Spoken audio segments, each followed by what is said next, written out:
Welcome back. Another episode, bank fishing with BLV.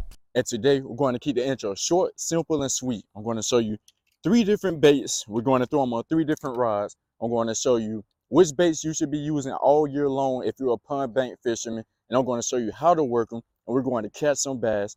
Let's get to it. If you're not subscribed, please subscribe to the channel right now for more videos like this. It's going to be a banger. You're going to learn a lot. With that being said, man, let's get straight to the action. Let's get on the water. I'll see you there. Oh, that's a bite. That's a bite, boys and girls. That's a bite.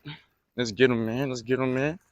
Solid thump, solid thump. But is he a solid fish? No, he's not.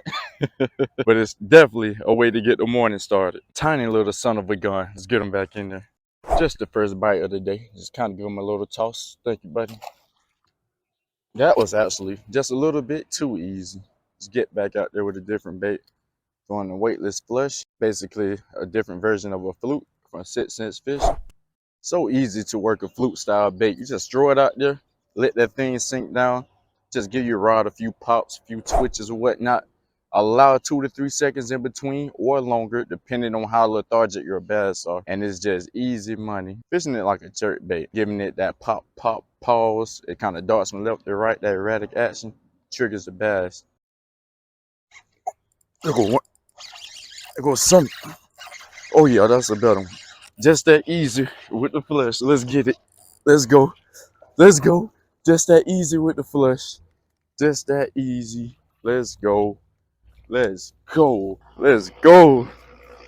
Bigger than the first one I caught for today. But we're throwing different baits. We're throwing finesse baits. We're throwing worms. We're throwing flukes or the flush from 6 cents fish. Catching a solid bass. He just smashed it. Let's go. Oh, he got hooked in the eye.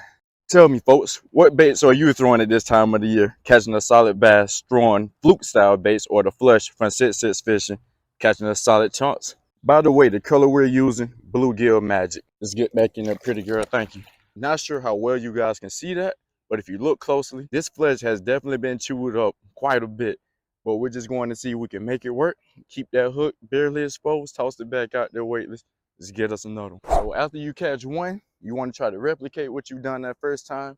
Try to repeat that process, see if we can get another one. We caught 2 within the same area. We're fishing a point that we fishing a point that comes very shallow to the end of the lake. And we're just going to throw out there again, and we're going to see if we can make it happen. And judge it by how hard that fish hit, I'm guessing there may be a few more around, or either that bass was super hungry and he just reacted off of that jerkbait style of lure with me popping and pausing. He just couldn't let it get away. He couldn't resist. When it comes to fishing pond baits, you always want to think about versatility. How many different ways you can fish your bait to entice a bite if needed. And of course, we're throwing the flesh still. And yeah, we know we did catch one fishing it super slow, barely popping it, letting it sink to the bottom. I'm going to show you another way you can fish it. You can throw it out. You can let that thing sink. You can go to jerking your rod and really nut the slack at the same time. You got to find the cadence, but you can really walk this bait and you can keep it right below the surface or right on top of the surface. If bass are really chasing and jumping all out of the water for bass, you can jerk this thing. Might put a half a second pause in between every here and there, and you go right back to jerking it, turning you really know your slack with each jerk just barely, just keeping it right subsurface. And that thing can kind of swim left, swim right, swim left, and it's a great walking action on top water. Nothing too major, but just a small quick tip. But one other thing you're always looking for, bait fish. Any kind of forage in the area, anything that gives you a sign or a clue as to what the bass are biting. I just seen a super small tiny bait fish, probably some shad of some sort. I should probably continue throwing the flesh since it mimics like a dying bait fish. But we did catch one on the worm, we caught one on the flesh, so just going to kind of alternate and just see what other bass may be possibly hanging around. I am getting just soaked foot right now, standing in this water with these boots on. You guys probably can't see it, but whatever it takes to catch these bass, we're on it. Okay, so let's talk about rod selection for a fluke or the flesh from 6 cents or whatever soft plastic jerkbait you may be throwing in your area. Today we're rocking with a medium Jacob Wheeler Pro Series combo.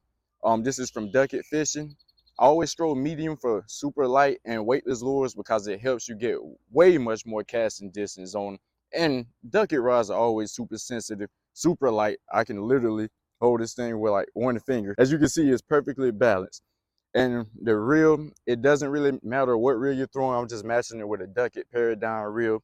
Anything from a 5/4 to probably a 6/4 gear ratio should do. You're really not using the reel quite as much, but to reel the fish and using your rod for most of the work, which is to jerk this soft plastic jerk bait around and to give it that wounded presentation.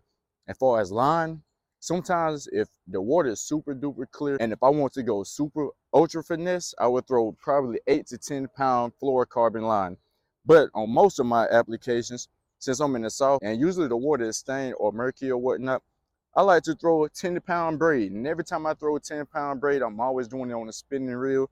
And what I do, I attach a leader. This is fluorocarbon attached to the end of it. I give it about a 3 to a 4-foot leader. And I always go with about a good 10 to 12 pound test on my leader. It's like I get the strength from the braid on my hook set, but I also get the finesse of the leader so the fish can't sit in the water. It's just perfect.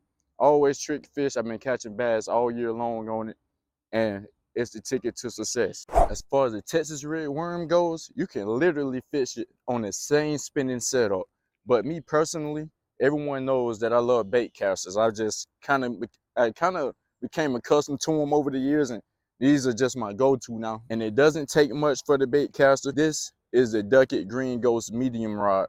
Any medium rod for light finesse tactics, for light Texas rigs or light weightless rigs, it just gets the job done. You never want to go up to a medium heavy because it's just going to overwork that bait. So you need kind of that lighter, more flexible rod. That lighter rod allows for more casting distance on lighter lures, and it also allows you to work the bait properly, because if you use a thicker backbone or bigger rod, you're going to be overworking the bait. You're going to be dragging it closer to you more than anything. Instead of it dancing in the water, you're going to be pulling it away from the strike zone, but you want to sit in the strike zone and you just want to kind of slowly pull, slowly tap on it and just let it kind of shake and dance in their face. And I almost thought I had a bite. I thought I felt something shake back, but it tastes nothing. I'm throwing 14 to 17 pound fluorocarbon. You don't need a leader for bait casters. 14 pound fluorocarbon just as thin as 8-pound monofilaments. Remember that. And as far as the gear ratio, this is a 6/8 gear ratio bait caster.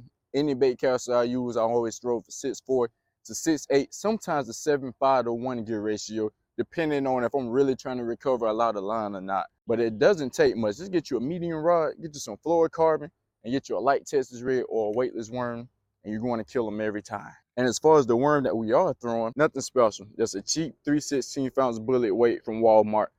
And this hook is a jugular hybrid hook from 6 Sense Fishing. Doesn't really matter where you get it from. You get a worm hook from Walmart Bass Pro. And this is one of my favorite colors to throw: Junebug Red Speed Worm, or in this case, the Venom Lures Slim 6 Worm, which is pretty much the same exact thing. Junebug Red in the south or in stained water conditions in general gets the job done. So always throw it weightless. You want to keep it from getting snagged on the bottom of your pond. A lot of ponds are super shallow around here, so easy meal ticket. It gets you the winnings if you was in the tournament. Just like most baits I fish, this worm is very versatile. I told you we can dance it on the bottom and shake it in their face, but what if we don't want it dancing on the bottom? If we really want to, we can really hop this thing out the bottom. We can hop it up and let it flutter back down and let the tail do the kicking. Sometimes it just shows the bass a different action. You just hop it, let it sink for like a few seconds, and you just repeat. Same process. Nothing hard, super simple to do, and catches a lot of fish. And if you don't want to hop, if you feel like things are heating up, you want to cover a lot of water, then you can just turn the reel handle. You can just fish this thing. You can just swim it. Maybe even shaking your rod every here and there, or speeding up your reel handle just to kind of give it a little bit of different action to make it look like it's trying to get away from a bass if a bass is watching. And you can just swim it slow. You can swim it fast. Man, you can swim it however you want it. You just got to figure out how the bass want to eat on that particular day.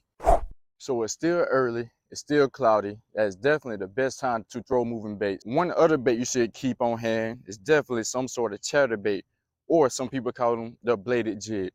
And to fish a bladed jig, all you need is a medium heavy rod, of course, still ducket.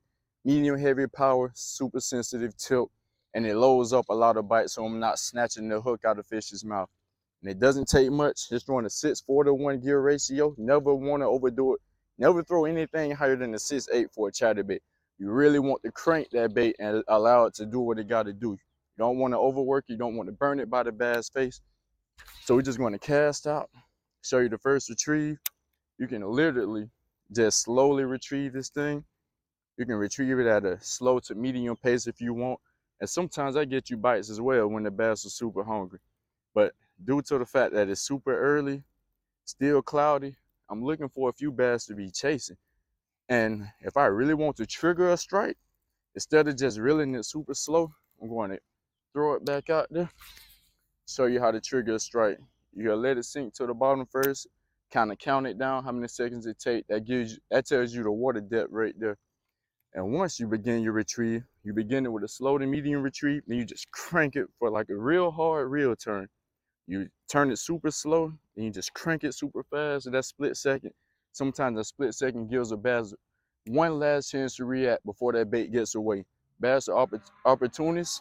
When they see an easy meal, they're going to crush it. I'm telling you. So that's definitely another way to crank them out. You just got to kind of play around with it every 3 to 4 turns.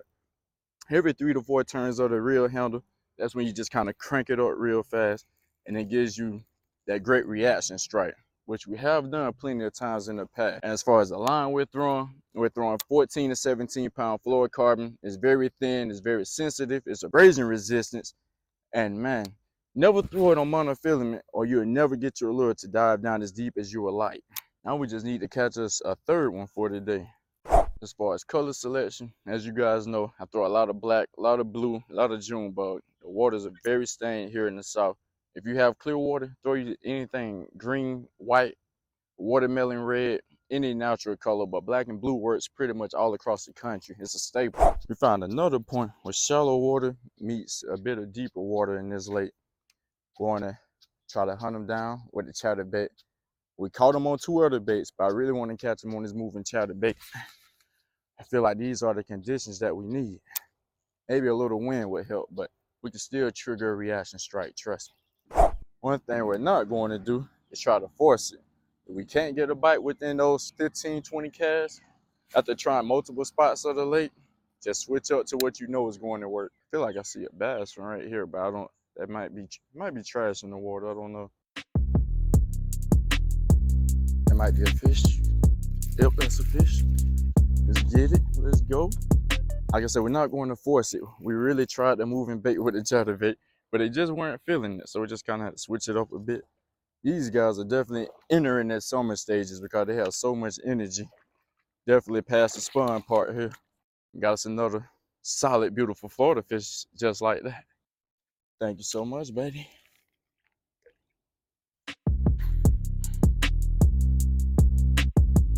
Oh, that's another one. Oh, he's ripping dry. Oh my God.